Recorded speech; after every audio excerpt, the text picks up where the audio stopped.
Good morning friends, welcome to GP study live. GP study live में आपका स्वागत है। 73वीं गणतंत्र दिवस की हार्दिक शुभकामनाएं जीपी स्टडी लाइव की तरफ से। और काउंसलिंग अप टू डेट हम लेकर के आए हैं आपके बीच। शिक्षक नियोजन संबंधित बहुत सारी लेटर्स और शिक्षा विभाग में भारी फेरबदल हुई है, पदाधिकारियों का ट्रांसफ़र हुआ है। साथ ही रेल मंत्रालय के प्रदर्शन कर रहे आरआरबी एनटीपीसी छात्रों के लिए जारी की गई चेतावनी, सहायक प्राध्यापक का रिजल्ट हुआ जारी। अन्य खबर भी हम आपके बीच लेकर के आए हैं। तो सबसे पहले जीपी स्टडी लाइव को लाइक, सब्सक्राइब था शेयर करें और इसकी डिटेल्स हम लोग देखते हैं। बेल आइकन को प्रेस जरूर करें, साथ ही कमेंट करें। चलिए शुरुआत करते हैं इसकी डिटेल्स। तो पहली खबर है आपको, साहेबगंज प्रखंड इकाई की बहाली में दिन भर हंगामा होता रहा और यहाँ पे देख सकते हैं काउंसलिंग के दौरान रोरेबाजी भी हुई। यहाँ पे हंगामा भरा माहौल रहा, पत्थरबाजी भी हुई, रोरेबाजी भी हुई। मंगलवार को एमएसकेबी उच्च विद्यालय में शिक्षक बहाली की काउंसलिंग के लिए जुटे अभ्यर्थी, ये मुजफ्फरपुर की खबर है। शिक्षक बहाली के तीसरे चरण की काउंसलिंग में मंगलवार को एसकेवीसी हाई स्कूल प्रक्रिया के दौरान देर शाम अभ्यर्थियों ने रोरेबाजी की। आक्रोशित अभ्यर्थियों ने ईंट पत्थर फेंकने लगे और काउंसलिंग बंद करने की मांग करने लगे। काउंसलिंग कैंप में सैकड़ों की संख्या में भीड़ थी, लेकिन पर्याप्त संख्या में पुलिसकर्मियों की नहीं रहने के कारण बवाल बढ़ने लगा। बाद में पुलिस पहुंची, अभ्यर्थियों को शांत कराया गया। वहीं प्रक्रिया के दौरान दिन भर अभ्यर्थी हंगामा करते रहे। मंगलवार को 3 प्रखंड नियोजन इकाई कक्षा 1 से 5 के लिए काउंसलिंग थी और यहाँ पे देख सकते हैं कि समस्या कहाँ से आई। तो हालांकि 5 बजे तक विभाग की ओर से काउंसलिंग करने का आदेश था। यहाँ नियोजन इकाई 213 पद के लिए 5000 से अधिक अभ्यर्थी पहुंचने के कारण देर रात काउंसलिंग होती रही। अधिकारियों ने कहा कि विभाग का ही आदेश है कि मेगा सूची में शामिल सभी अभ्यर्थियों का नाम पुकारा जाना है।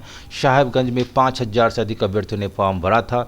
देर शाम लगातार 7 बजे आक्रोशित अभ्यर्थियों ने रोरेबाजी करने लगे और मौके पर पहुंच पुलिस पर भी अभ्यर्थी भड़क उठे। अभ्यर्थियों का आरोप था कि नाम नहीं पुकारा गया है।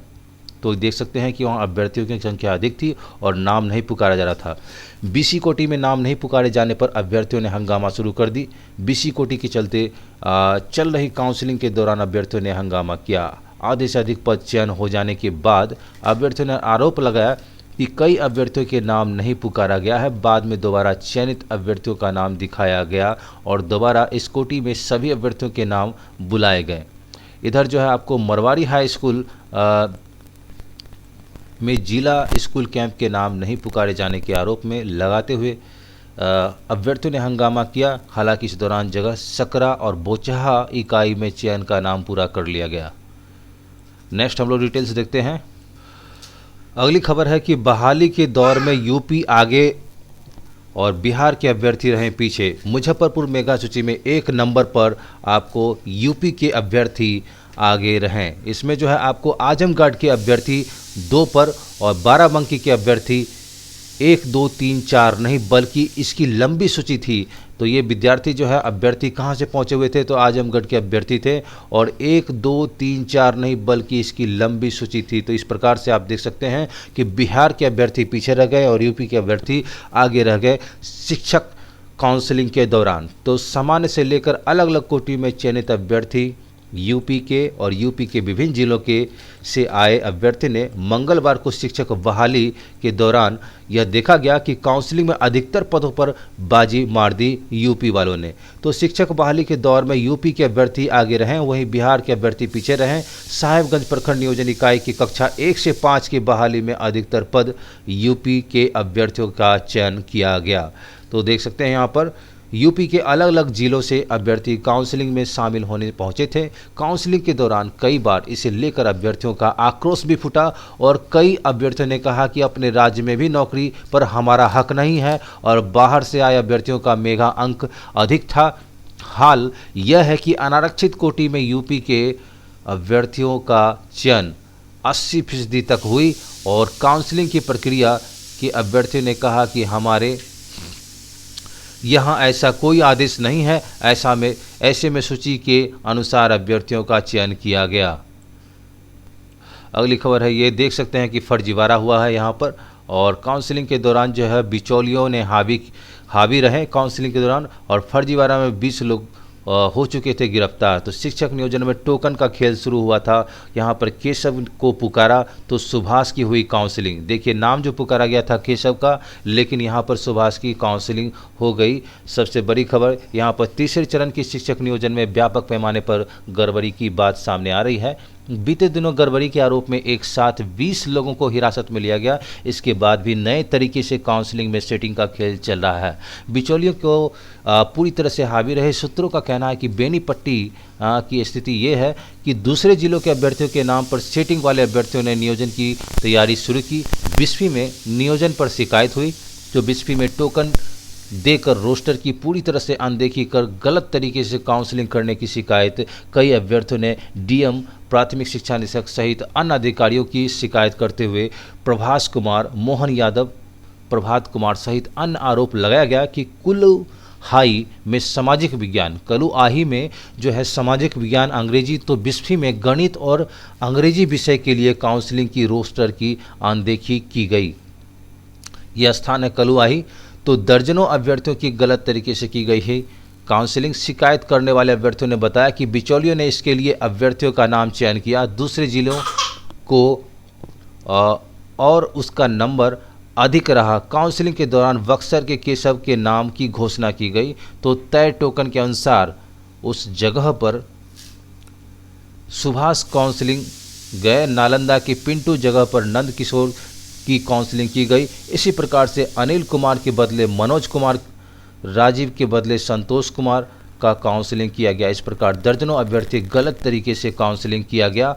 जांच के लिए कमेटी का गठन किया गया है। किसी भी सूरत में गलत नहीं होने दिया जाएगा। जांच के लिए कमेटी का गठन किया जाएगा और जो भी दोषी अधिकारी या नियोजन इकाई के शामिल होंगे उन पर कार्रवाई की जाएगी। ये अमित कुमार हैं, डीएम हैं मधुबनी के। तो इनकी तरफ से स्टेटमेंट आया है। नेक्स्ट हम लोग देखते हैं अगली खबर। आपको लेटर जारी किया गया है पूर्णिया की तरफ से। यहाँ पर पत्रांक 7/25/2019-53 के संबंध में है। जिला शिक्षा पदाधिकारी पूर्णिया के संबंध में है। तो पंचायत शिक्षक नियोजन काउंसलिंग के संबंध जिला पूर्णिया पदाधिकारी पूर्णिया का पता 169/24/1/2022 के संबंध में है। उपयुक्त विषय में कहा गया है कि पदाधिकारी पूर्णिया के प्रसंगाधीन पत्र के साथ त्रिस्तरीय समिति द्वारा जिला अंतर्गत 52 नियोजन इकाइयों की नई काउंसलिंग रद्द किए जाने के संबंध में अनुशंसा आज ईमेल के माध्यम से प्राप्त हुआ। उक्त अनुशंसा पर सहमति देते हुए निर्देश दिया जाता है कि नियमानुसार अनुवर्ती कार्रवाई की जाना सुनिश्चित करेंगे। विश्वास भाजन में रवि प्रकाश हैं, यहाँ प्राथमिक शिक्षा निदेशक हैं, यानी प्राथमिक शिक्षा निदेशक हैं। आज का लेटर है 25/1/2022 का, कल की डेट में निकला हुआ, आज 26 जनवरी है। तो यहाँ पे जिला पदाधिकारी पूर्णिया को सूचनार्थ आवश्यक कार्यार्थ प्रेषित किया गया है। Director of primary education.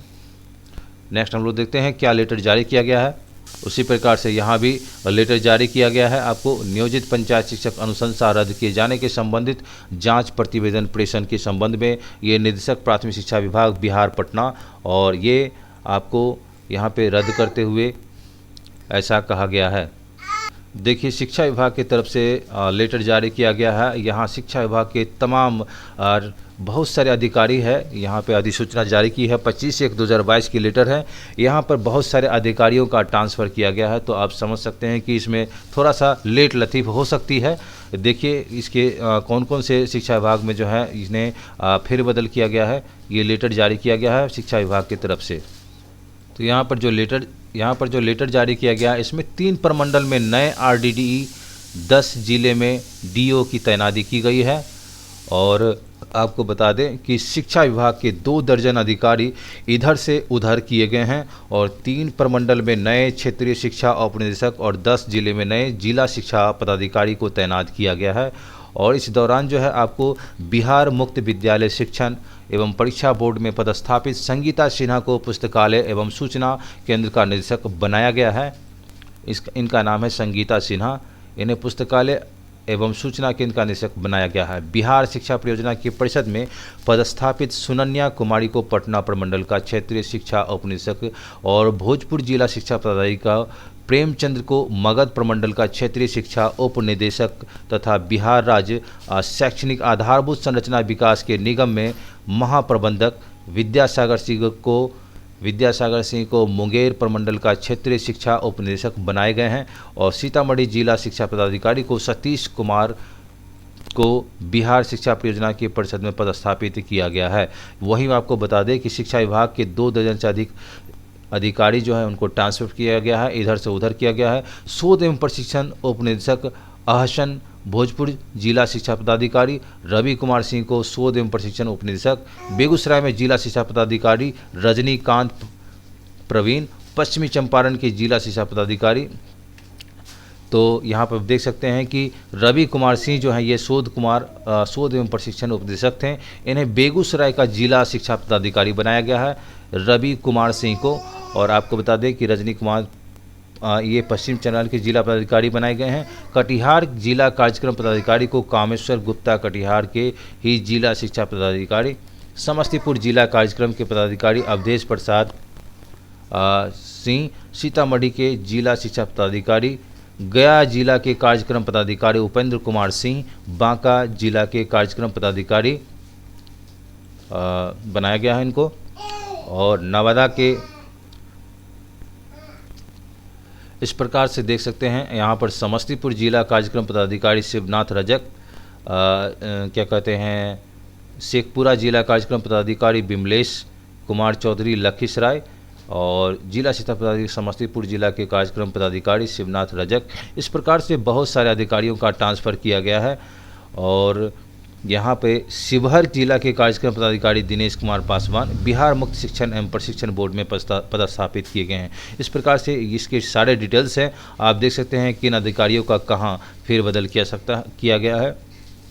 तो इस कारण से शिक्षा में थोड़ा सा शिक्षा विभाग में एक भारी फेरबदल के कारण ये जो थर्ड काउंसलिंग और नियुक्ति प्रक्रिया है उसमें थोड़ा सा लेट लतीफ़ हो सकती है, देख सकते हैं, क्योंकि इनका लेट लतीफ़ होना एक बहाना भी हो सकता है नियुक्ति पत्र देने में या थर्ड काउंसलिंग की प्रक्रिया को पूरा करने में, जहां 94,000 शिक्षक बहाली का जो प्रक्रिया चल रही है, जिसमें फर्स्ट काउंसलिंग और सेकंड काउंसलिंग के दौरान 38,000 का सिलेक्शन हो चुका है और थर्ड काउंसलिंग में बहुत सारे अभ्यर्थी अवेटेड हैं और उनका सिलेक्शन लिस्ट धीरे धीरे जारी किया जा रहा है। अगली खबर है आपको अप्रशिक्षित प्रारंभिक शिक्षकों का नहीं होगा वेतन निर्धारण और ये बताया जा रहा है कि मूल वेतन में ही रहेंगे दक्षता अनुत्तीर्णता शिक्षक, इन्हें 15% का लाभ जो है नहीं मिलेगा। अप्रशिक्षित प्रारंभिक शिक्षक वेतन निर्धारण नहीं होगा इसलिए कि शिक्षा अधिकार कानून RTE के तहत 31 मार्च 2019 के बाद अप्रशिक्षित शिक्षकों का सेवा नहीं ली जानी है। इसके मद्देनज़र शिक्षा विभाग ने निर्देश दिया कि प्रारंभिक विद्यालय में सिर्फ प्रशिक्षित शिक्षक ही वेतनमान में कार्यरत हैं और ऑनलाइन कैलकुलेटर से किसी भी प्रारंभिक और प्रशिक्षित शिक्षकों का वेतन नहीं किया जाना है। शिक्षा विभाग के निदेशक का मुताबिक है यहाँ पे। तो पंचायती राज और नगर निकाय शिक्षक अपना बढ़ा वेतन 26 जनवरी के बाद भी देख शिकायत दर्ज कर सकते हैं। ऐसा इन्हें अधिकारियों के सूत्रों के मुताबिक पोर्टल नहीं खुलने के मामले की समीक्षा कर शिक्षकों का वेतन देखने के लिए आगे समय मिल सकेगा। इसके पहले 21 से 25 जनवरी तक पोर्टल पर बढ़ा वेतन देखकर त्रुटि सुधारने के लिए दर्ज कराने का डेडलाइन दिया गया है। 27 तारीख तक जो है ये आप पे स्लिप अपलोड करने की भी तिथि दी गई है। नेक्स्ट खबर है आपको कि सहायक प्राध्यापक का रिजल्ट घोषित किया गया है BPSC की तरफ से। बिहार लोक सेवा आयोग राजकीय इंजीनियरिंग कॉलेज के सहायक प्राध्यापक नियुक्ति परीक्षा का रिजल्ट मंगलवार को घोषित कर दिया गया। BPSC की ओर से मिली आधिकारिक सूचना के अनुसार विज्ञान एवं प्रौद्योगिकी विभाग बिहार के तहत राजकीय इंजीनियरिंग कॉलेज में और सहायक प्राध्यापक और सैनिक इंजीनियरिंग के कुल 306 पदों के लिए योग्य इच्छुक अभ्यर्थियों का आवेदन आमंत्रित किए गए हैं। इस भर्ती परीक्षा के लिए आयोग की कुल 3042 आवेदक प्राप्त हुए थे। आयोग ने बताया कि 21 सितंबर 2021 के पटना स्थित 2 परीक्षा केंद्र में लिखित परीक्षा का आयोजन किया गया और इसमें कुल 1415 उम्मीदवार शामिल हुए थे। मूल्यांकन के बाद 740 उम्मीदवारों को सफल पाया गया। इससे असिस्टेंट प्रोफेसर भर्ती परीक्षा में भाग लेने वाले अभ्यर्थी अपना रिजल्ट आयोग की वेबसाइट पर देख सकते हैं। www.bpsc.bih.nic.in पर देख सकते हैं अपना रिजल्ट। और अगली खबर जो है एनटीपीसी की तरफ से है। यहाँ लेटर भी जारी किया गया है। नौकरी मांगोगे तो लाठी खाओगे। बहुत सारे अभ्यर्थियों को चुन चुन कर और कोचिंग संस्थानों को देख करके जो है लाठी चार्ज किया जा रहा है। कल भी बहुत सारे स्थानों पर ट्रेन को रोका गया। अलग अलग स्थानों पर विद्यार्थी एकजुट हो रहे हैं और इस प्रकार से देख सकते हैं यहाँ एनटीपीसी की तरफ से, रेलवे मंत्रालय की तरफ से नोटिस भी जारी किया गया है। नोटिस इसमें जो लेटर जारी किया गया है देख सकते हैं, भारत सरकार रेल मंत्रालय रेलवे भर्ती बोर्ड की तरफ से सूचना जारी किया गया है। यहाँ संज्ञान में आया कि रेलवे नौकरी के इच्छुक उम्मीदवार रेलवे पटरियों पर विरोध प्रदर्शन, ट्रेन संचालन में व्यवधान और रेलवे संपत्तियों के नुकसान पहुंचाने जैसी उपद्रवी गैर कानूनी गतिविधियों में संलिप्त हुए हैं। इस तरह से गतिविधियां उच्चतम स्तर की अनुशासनहीनता प्रदर्शित करती है, तो ऐसे उम्मीदवारों को रेलवे सरकारी नौकरी के लिए अनुपयुक्त बनाती है। ऐसी गतिविधियों में के वीडियो की विशेष एजेंसियों की मदद से जांच कराई जाएगी। गैर कानूनी गतिविधियों में लिप्त पाए जाने वाले उम्मीदवारों पर पुलिस कार्रवाई के साथ साथ उन्हें रेलवे नौकरी प्राप्त करने से आजीवन प्रतिबंधित किया जा सकता है। तो इस प्रकार से रेलवे मंत्रालय की तरफ से नोटिस जारी किया गया है और सभी आरआरबी सत्यनिष्ठ उच्चतम मानकों को बनाए रखते हुए निष्पक्ष उसके बाद जो है पारदर्शी भर्तियां प्रक्रिया संचालित करने के लिए प्रतिबद्ध है। रेलवे नौकरी के लिए इच्छुक उम्मीदवार सलाह दी जाती है कि गुमराह ना हो और ऐसे तत्वों के प्रभाव में ना आए जो अपने स्वार्थ को पूरा करने के लिए उनका इस्तेमाल करने की कोशिश कर रहे हैं। यहाँ पर रेलवे बोर्ड की तरफ अध्यक्ष है और दिनांक 25/1/2022 को ये लेटर जारी किया गया है। उसी प्रकार से आपको इंग्लिश में भी लेटर जारी किया गया है। Press information bureau, government of India, Railway Job Aspirants Foundation, including unlawful activities may face lifetime debarment from obtaining railway job, says Railway Ministry, New Delhi, 25 January 2022. It has come to notice that aspirants of railway job have indulged in vandalism, unlawful activities like protesting railway track, disruption, train operation, damaging railway properties, mentioned Ministry Railway in public notice related today, and the notice states that such misguided activities are highest level of indiscipline, rendering such aspirant unsuitable for railway government job.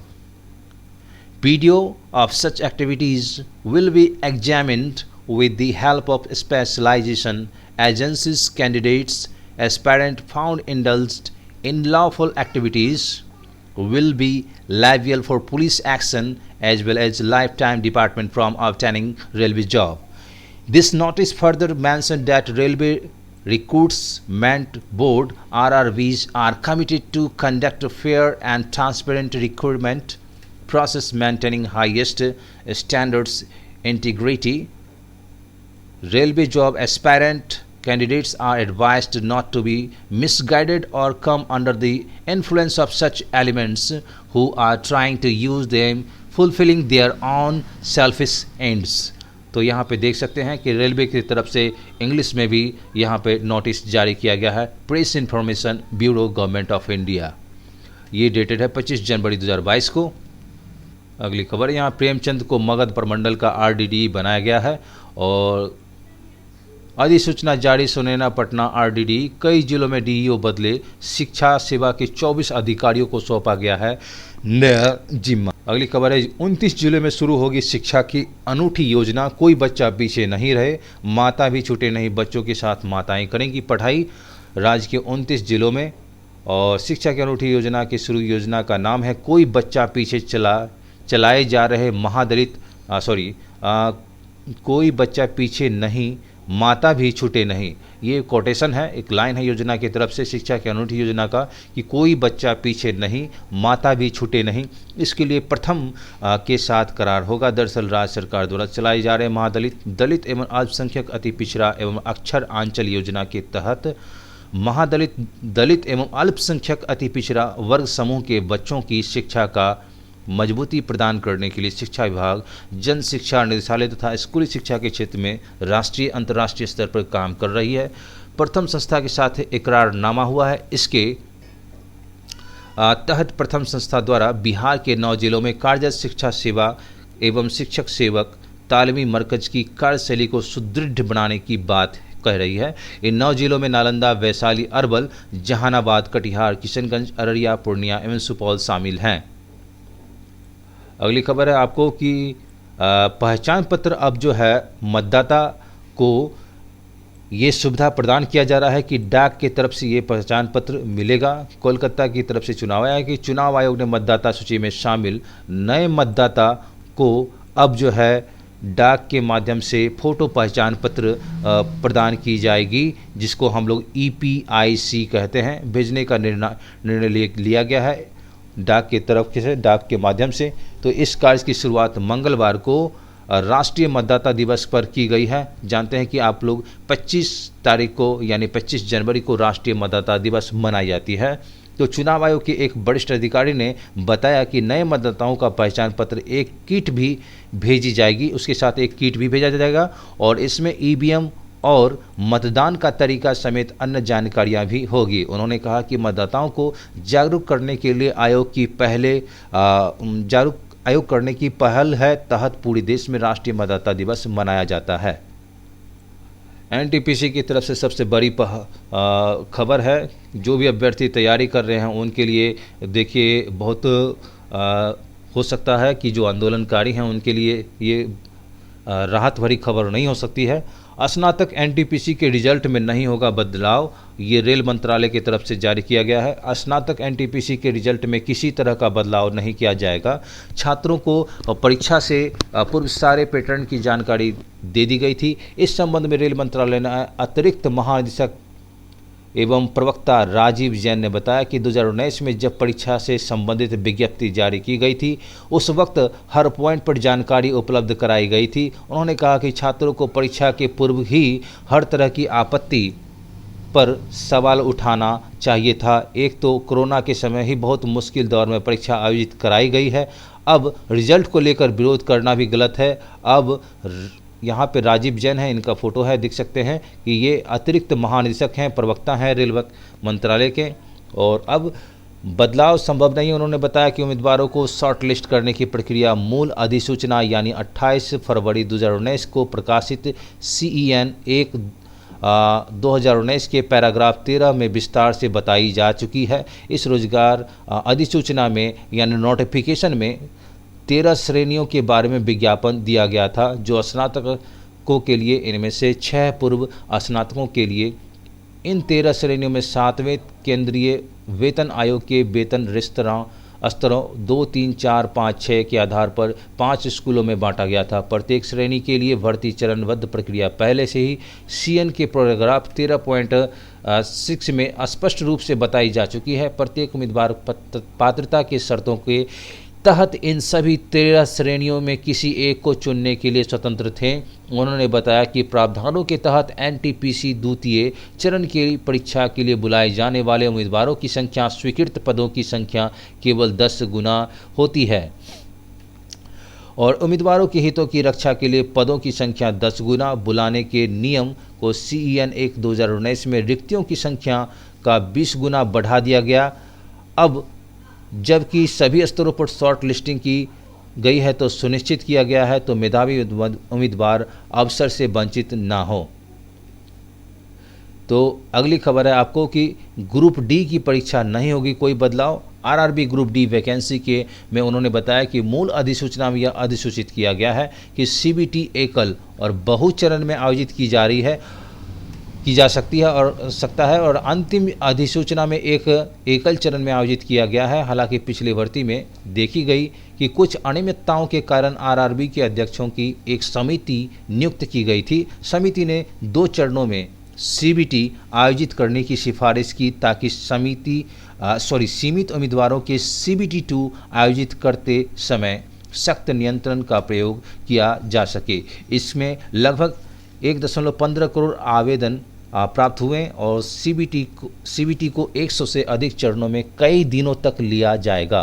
प्रत्येक पाली में अलग अलग प्रश्न पत्र होंगे। इसके लिए समान परिणाम तैयार करने के लिए व्यापक सामान्यीकरण करने की आवश्यकता होगी, यानी जिसको हम लोग नॉर्मलाइजेशन बोलते हैं, उसी को व्यापक सामान्यीकरण करने की आवश्यकता होगी।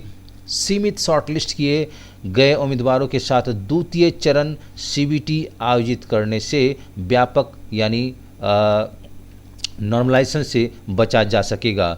और साथ ही बता दें कि इस आधार पर तैयार की गई योग्यता अधिक निष्पक्ष और न्यायपूर्ण होगी। तो ये रेलवे बोर्ड की तरफ से जानकारी दी गई है पेपर के माध्यम से। यहाँ पे बता दें कि आरआरबी एनटीपीसी रिजल्ट भिखना पहाड़ी में छात्रों और पुलिस में हिंसक झड़प हुई है। रेलवे अभ्यर्थियों ने दूसरे दिन भी रोकी है ट्रेन। और यहाँ पे बता दें कि राहुल गांधी ने किया है निंदा। कांग्रेस सांसद राहुल गांधी ने एनटीपीसी परीक्षा को लेकर बिहार के छात्रों के प्रदर्शन के दौरान पुलिसिया पिटाई की निंदा की और केंद्र और राज्य सरकार का निशाना साधा और कहा कि अपने हक का रोजगार मांगने के लिए डबल इंजन सरकार ने किया डबल अत्याचार। ट्विटर अकाउंट पर एक वीडियो साझा करते हुए राहुल ने कहा कि मेरा भारत ऐसा नहीं था और भिखना पहाड़ी पर हंगामा करते रहे अभ्यर्थी की लाठी पीटता पुलिस। तो पटना से शुरू हुआ रेलवे एनटीपीसी परीक्षा के अभ्यर्थियों का प्रदर्शन पूरे बिहार में फैल गया है। लगातार दूसरे दिन भी मंगलवार को अभ्यर्थियों ने राज्य के कई स्टेशनों पर ट्रेन रोकी। इससे ट्रेन जहां तहां खड़ी रही। अलग अलग रेलखंडों पर ट्रेनों का परिचालन बाधित रहा। कई को बदले हुए मार्ग से रवाना किया गया। यात्री दिन भर परेशान रहे और एनटीपीसी रिजल्ट संशोधित करने की मांग करते हुए अभ्यर्थियों ने पूरे देश में बुधवार को 11 बजे रेल चक्का जाम का ऐलान किया। सबसे ज़्यादा हंगामा राजधानी में भिखना पहाड़ी मोड़, आरा, नवादा और सीतामढ़ी में हुआ। इसके अलावा मुजफ्फरपुर, मोतिहारी, आरा, बिहार शरीफ, छपरा, भभुआ, बक्सर, जहानाबाद, फतुहा, हाजीपुर, मधुबनी में भी अभ्यर्थियों का बवाल काटा। छात्रों ने पत्थर फेंके तो पुलिसों ने लाठियां भांजी।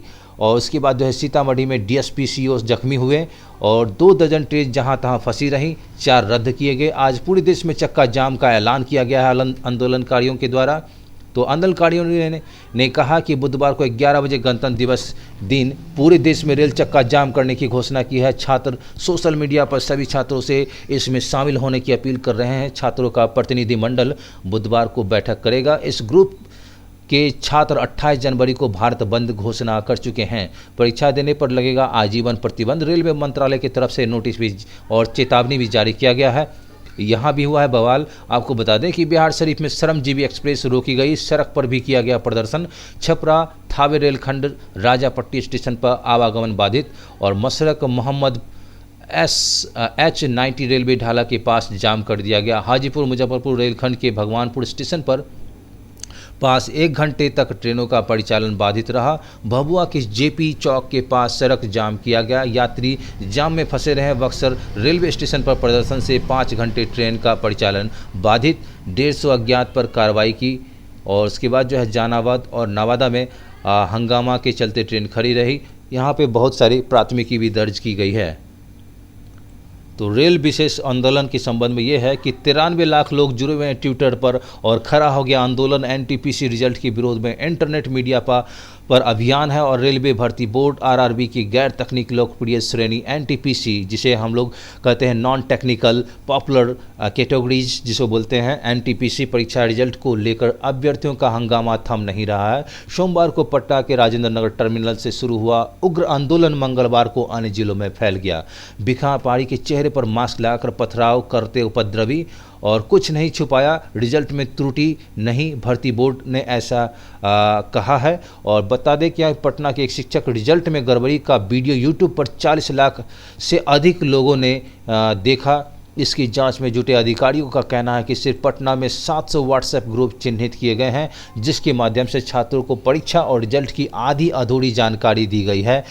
इन्हीं ग्रुप के माध्यम से छात्रों का आंदोलन वाले स्तर पर बुलाया गया। और पटना के जिलाधिकारी डॉक्टर चंद्रशेखर सिंह ने बताया कि कुछ कोचिंग संचालक और शिक्षकों ने छात्रों को भड़काया है और इसके तहत की जा रही है जांच। टीम के छात्रों ने भड़काने के प्रमाण मिले हैं। शिक्षकों पर भी प्राथमिकी दर्ज कार्रवाई की गई है।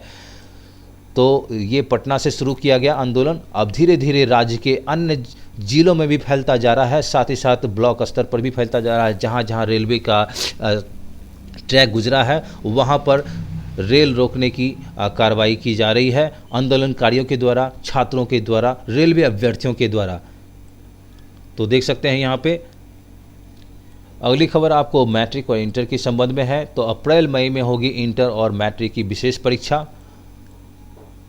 इसकी तरफ से विद्यालय परीक्षा समिति ने बड़ा फैसला लेते हुए अप्रैल मई में इंटर की विशेष परीक्षा लेने की घोषणा की है। अगली खबर है आपको कि अप्रशिक्षित प्रारंभिक शिक्षकों का 15% वेतन नहीं बढ़ेगा और राज्य के अप्रशिक्षित प्रारंभिक शिक्षकों के 15% वेतनमान नहीं बढ़ेगा। ऐसे शिक्षकों का ऑनलाइन कैलकुलेटर से वेतनमान निर्धारित नहीं होगा। अगली खबर है हाई स्कूल इंटर के बच्चे पढ़ेंगे वित्तीय साक्षरता ADR का पाठ और बच्चों को साइबर फ्रॉड के बचने के लिए पाठ में जानकारी दी जाएगी। हम जल्द ही मैट्रिक और इंटर के 2 नए पाठ शामिल करने जा रहे हैं। सामाजिक विज्ञान विषय में एक अध्याय फाइनेंशियल लिटरेसी का इंट्रोड्यूस होगा। साथ ही विधिक परामर्श तथा बिना कोर्ट थाना गए विवाद सुलझाने की विस्तृत जानकारी विद्यार्थियों को ADR के माध्यम से पहुंचाएंगे। अगले शैक्षिक सत्र में यह लागू हो जाएगा। संजय कुमार अपर मुख्य सचिव हैं शिक्षा विभाग के, उन्होंने ऐसा स्टेटमेंट दिया है। साथ ही ऐसी जानकारी दी है फाइनेंशियल लिटरेसी और अल्टरनेटिव डिस्प्यूट रेजोल्यूशन ADR नामक नए चैप्टर कोर्स शामिल करने जा रहे हैं। रिजर्व बैंक इंडिया तथा पटना उच्च न्यायालय के निर्देशों पर दोनों पाठ सिलेबस में शामिल किया जाएगा।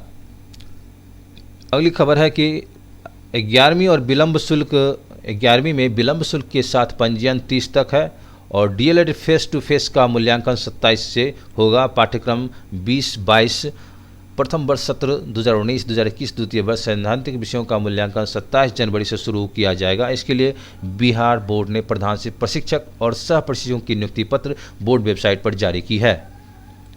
अगली खबर है आपको रिजल्ट का फर्जी लेटर हो रहा है वायरल। 10वीं और 12वीं के टर्म 1 रिजल्ट को लेकर CBSE की ओर से कोई पत्र या नोटिस जारी नहीं किया गया है, लेकिन 22 जनवरी का एक पत्र वायरल है जिसके अनुसार 25 जनवरी को रिजल्ट की तिथि जानकारी दी गई है और इससे बोर्ड परीक्षार्थी गुमराह हो रहे हैं। इसके बाद बोर्ड प्रशासन ने स्पष्ट किया कि CBSE द्वारा टर्म 1 रिजल्ट को लेकर कोई तिथि घोषित नहीं किया गया है और बोर्ड की PRO रमा शर्मा ने कहा कि यह अफवाह है, बोर्ड द्वारा कोई तिथि घोषित नहीं किया गया है।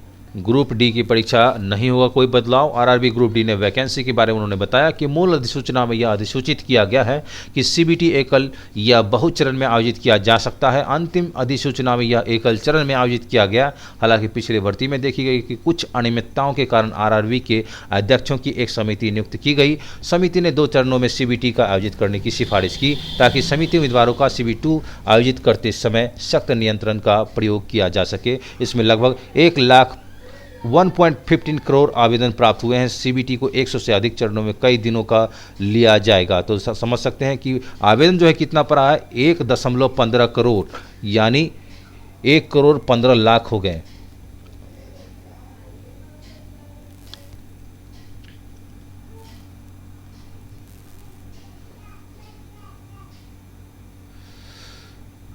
अगली खबर है कि पूरे बिहार में अब चलेगा कोई बच्चा पीछे नहीं रहेगा, माता भी छूटे नहीं। ये कार्यक्रम है अक्षर आंचल योजना के तहत।